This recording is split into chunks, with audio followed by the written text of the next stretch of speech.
Hi friends. आज फिर आप लोगों के लिए एक शानदार वीडियो लेकर आया हूं और this is thought sharing video. And आज का टॉपिक है प्रिडिक्टिव मेंटेनेंस। आप लोगों में से बहुत सारे लोग इस प्रिडिक्टिव मेंटेनेंस अप्रोच को समझते होंगे, अपनी अपनी इंडस्ट्रीज में कर भी रहे होंगे। लेकिन प्रिडिक्टिव मेंटेनेंस को लेकर कुछ बेहतर करने का तरीका आज मैं आप लोगों के साथ शेयर करने जा रहा हूं। हो सकता है और मैं उम्मीद करता हूं कि मेरी ये वीडियो आपकी प्रिडिक्टिव मेंटेनेंस प्रोसेस को और बेहतर बनाने में आपका मदद करेगी, आपको सहयोग करेगी।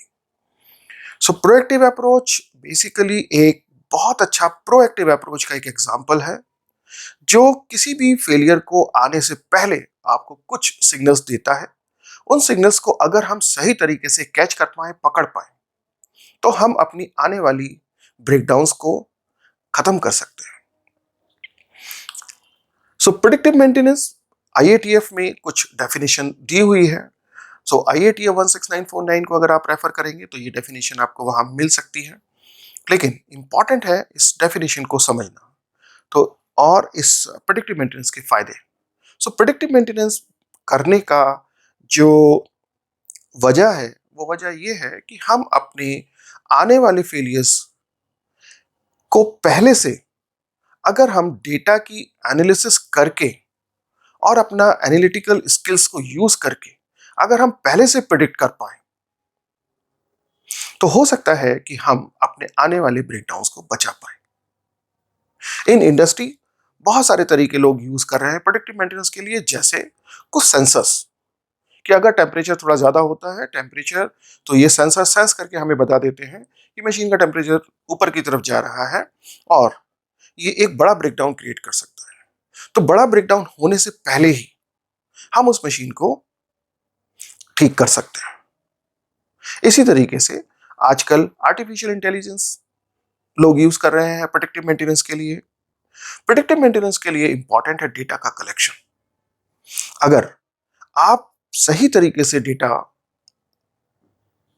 कलेक्ट कर पा रहे हैं और अपनी एनालिटिकल स्किल्स को यूज करके उस डेटा के बारे में सोच पा रहे हैं, तो हो सकता है कि आप आने वाली अपनी फ्यूचर ब्रेकडाउन्स को बहुत हद तक कम कर पाए।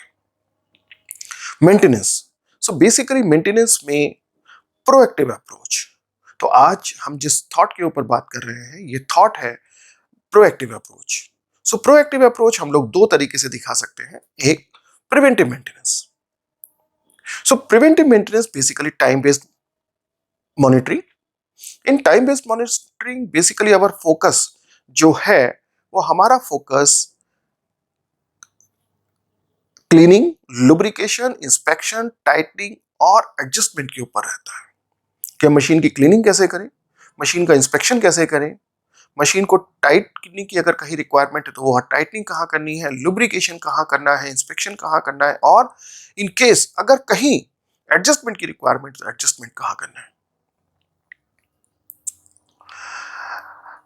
प्रिवेंटिव मेंटेनेंस में हम फेलियर आने से पहले चीजों को रिपेयर करने के बारे में सोचते हैं और प्रिवेंटिव मेंटेनेंस की प्लानिंग शेड्यूल की जा सकती है।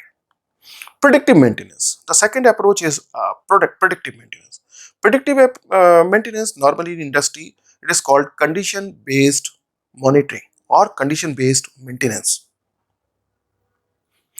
It is based on the data. ये data based maintenance है। इस केस में, प्रेडिक्टिव मेंटेनेंस के केस में, हमें रिपेयर करने की जरूरत नहीं होती है। हम केवल रूट कॉज के ऊपर हमें काम करना पड़ता है। जैसे कि मान लीजिए कि एक इलेक्ट्रिकल कनेक्शंस में स्पार्किंग की वजह से हमारा बल्ब बार बार फ्यूज हो रहा है। तो अगर हम इलेक्ट्रिकल स्पार्किंग्स को पहले से आइडेंटिफाई कर पाए, तो ऐसी सिचुएशन में हमें केवल इलेक्ट्रिकल वायरिंग के बारे में सोचना पड़ेगा, लेकिन हम अपने बल्ब को सेव कर सकते हैं। लेकिन एक बार फेलियर होने के बाद हमें बल्ब भी चेंज करना पड़ता है और जो रूट कॉज है उसको भी ठीक करना पड़ता है।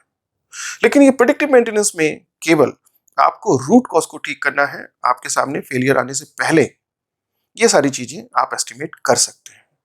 तो ये ऑर्गेनाइजेशन के लिए बहुत यूजफुल एक टूल बना हुआ है। इसके थ्रू आप अपनी मशीन इक्विपमेंट की लाइफ को एक्सपेंड कर सकते हैं। इसके थ्रू आप अपने जो इक्विपमेंट है उसकी बेटर आरओआई ले सकते हैं। इसके अलावा आप लेबर कॉस्ट में भी रिडक्शन ले सकते हैं। इसी तरीके से आप अपनी जो रिपेयर कॉस्ट है उसको भी रिड्यूस कर सकते हैं। सो प्रेडिक्टिव मेंटेनेंस हमें इस तरीके से कुछ फायदा पहुंचाती है। प्रेडिक्टिव मेंटेनेंस बेसिकली बहुत सारे ब्रेकडाउन्स आप लोगों ने अपनी इंडस्ट्री में देखे होंगे, जैसे वियर आउट, कि कोई मशीन का पार्ट की बेयरिंग टूट गई, लेकिन जब हम पूछते हैं कि बेयरिंग क्यों टूट गई, तो आंसर इज कि इसकी लाइफ ओवर हो चुकी थी या इसमें वियर टियर हो गया था जिसकी वजह से वियर आउट हो गया। The second breakdown is related to the machine part breakdown, तो सेम काइंड ऑफ आंसर, बिल्कुल वैसा ही आंसर दोबारा से देखने को मिलता है। मोटर बर्न हम लोग देख नहीं पाए, माल फंक्शनिंग एंड शॉर्ट सर्किट्स। तो इस तरीके के बहुत सारे फेलियर्स हम लोग देखते हैं, लेकिन इन सभी तरीके के फेलियर्स में काफी समय पे ऐसा देखा जाता है कि इसका लिंक प्रेडिक्टिव मेंटेनेंस में है, कि प्रेडिक्टिव मेंटेनेंस अगर हमने सही की होती तो इस तरीके के फेलियर्स को पहले से प्रिडिक्ट किया जा सकता था और बड़े फेलियर को अवॉइड किया जा सकता था। लेकिन नॉर्मली जब हमारी प्रेडिक्टिव मेंटेनेंस अप्रोच ठीक नहीं होती है तो इस तरीके के फेलियर नोटिस किए जा सकते हैं। लेकिन ये क्यों नहीं हो पाता है, तो इसके लिए कुछ मेजर चैलेंजेस हैं। मेजर चैलेंजेस कि हम केवल लोगों की स्किल के ऊपर डिपेंड है, कि लोगों ने कहा कि हाँ टेम्परेचर ज्यादा है तो हमने मान लिया टेम्परेचर ज्यादा है, लेकिन हमारे पास कोई डेटा नहीं है जिसके बेसिस पे हम ये कह पाए कि हाँ टेम्परेचर ज्यादा है। Understanding regarding the preventive maintenance concept, लोगों को प्रिवेंटिव मेंटेनेंस के कॉन्सेप्ट के बारे में थोड़ा सा कम जानकारियां रहती हैं, जिसकी वजह से प्रेडिक्टिव मेंटेनेंस ठीक नहीं हो पाती है। कभी कभी कुछ जो ब्रेकडाउन्स होते हैं, हम कभी इन ब्रेकडाउन्स के बारे में ये नहीं सोच पाते कि हमारी प्रिवेंटिव मेंटेनेंस में क्या कमी है जिसकी वजह से ये ब्रेकडाउन्स अकर हो रहे हैं, या हमारी प्रेडिक्टिव मेंटेनेंस में क्या कमी रह गई है जिसकी वजह से ये इस तरीके के ब्रेकडाउन्स आ रहे हैं। तो कभी कभी ऐसा देखने को मिलता है कि कुछ ब्रेकडाउन्स ऐसे होते हैं इंडस्ट्री के अंदर जिनका रिलेशन प्रिवेंटिव मेंटेनेंस या प्रेडिक्टिव मेंटेनेंस को इंप्रूव करके बेहतर किया जा सकता है, और उस तरीके के ब्रेकडाउन्स को इंडस्ट्री के अंदर अवॉइड किया जा सकता है।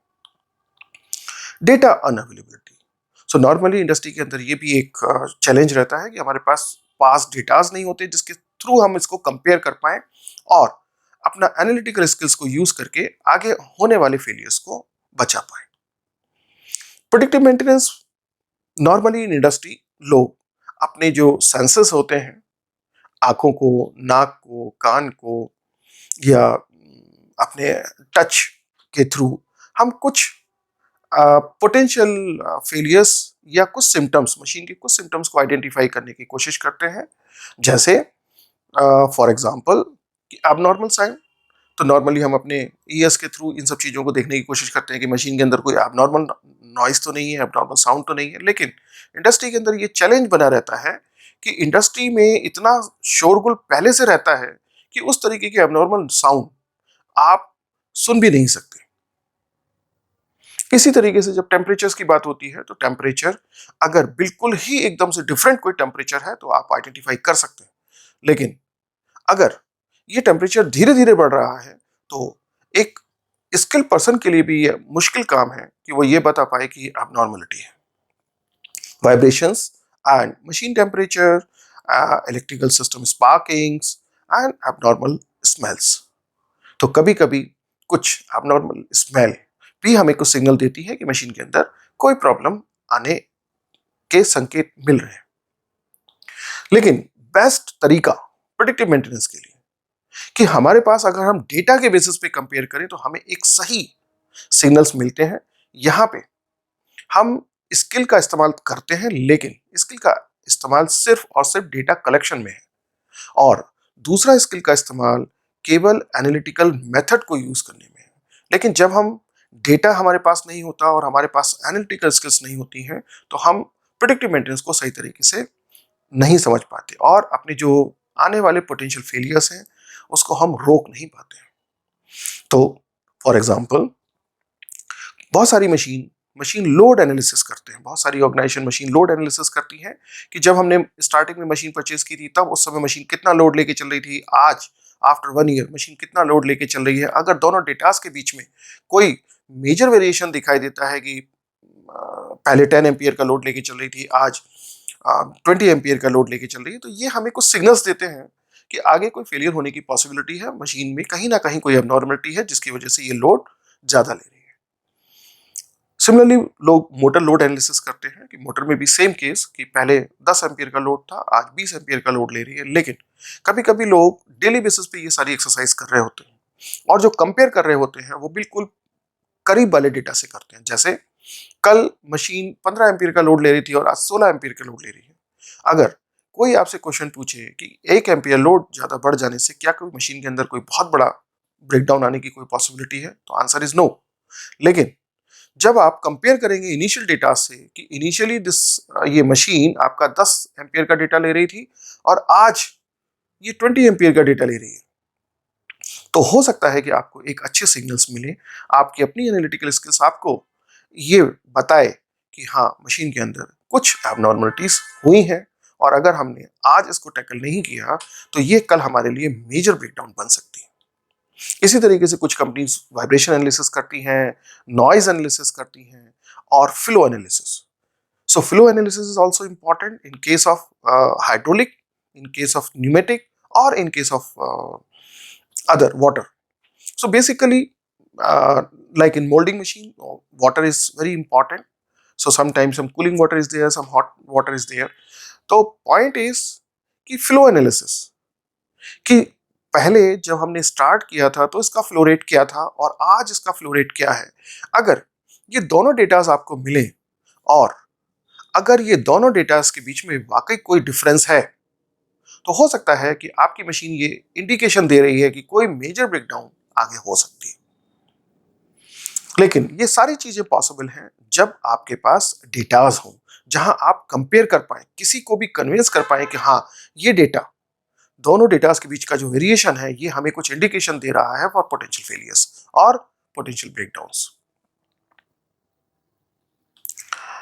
कुछ बेनिफिट्स प्रिवेंटिव मेंटेनेंस के, जिसमें से कुछ प्रिवेंटिव मेंटेनेंस के बेनिफिट्स मैंने यहाँ पे मेंशन करने की कोशिश की है। जैसे आपकी मशीन्स को हर समय अवेलेबल, प्रोडक्शन के लिए अवेलेबल बनाए रखना, ये एक प्रेडिक्टिव मेंटेनेंस का एक अच्छा बेनिफिट हो सकता है और आपकी मैनेजमेंट को एक कॉन्फिडेंस मिलता है कि हाँ हमारी मशीनें हर समय अवेलेबल हैं और वो इस अवेलेबिलिटी के बेसिस पे कस्टमर को कॉन्फिडेंस प्रोवाइड कर सकते हैं। द सेकेंड थिंग कि हम अपने आने वाले फेलियर को प्रोएक्टिवली कुछ डेटा एनालिसिस करके अगर हम अपनी ब्रेकडाउन्स, मेजर ब्रेकडाउन्स को बचा पाए तो ये इंडस्ट्री के लिए बड़ा यूजफुल हो सकता है। तीसरी चीज, अगर प्रेडिक्टिव मेंटेनेंस आप इफेक्टिवली कर रहे हैं और वास्तव में आपकी एनालिटिकल स्किल्स फ्यूचर ब्रेकडाउन्स को डिटेक्ट कर पा रही हैं, तो आप अपने अनप्लान्ड ब्रेकडाउन और अपनी मेंटेनेंस कॉस्ट, दोनों चीजों की अच्छी सेविंग्स कर सकते हैं। नेक्स्ट इज आपकी अच्छी effective predictive maintenance approach management के लिए एक आरओआई, बेटर आरओआई अचीव करने में आपकी सहायता भी कर सकती है। तो फ्रेंड्स, आज का कॉन्सेप्ट प्रेडिक्टिव मेंटेनेंस आप लोगों को कैसा लगा? अगर आपको लगता है कि ये प्रेडिक्टिव मेंटेनेंस की अप्रोच आप लोगों के लिए यूजफुल है, तो आप इस वीडियो को अपनी टीम, अपने दोस्त, अपने सहपाठियों के साथ आप अपनी इस वीडियो को शेयर कर सकते हैं। Thank you very much.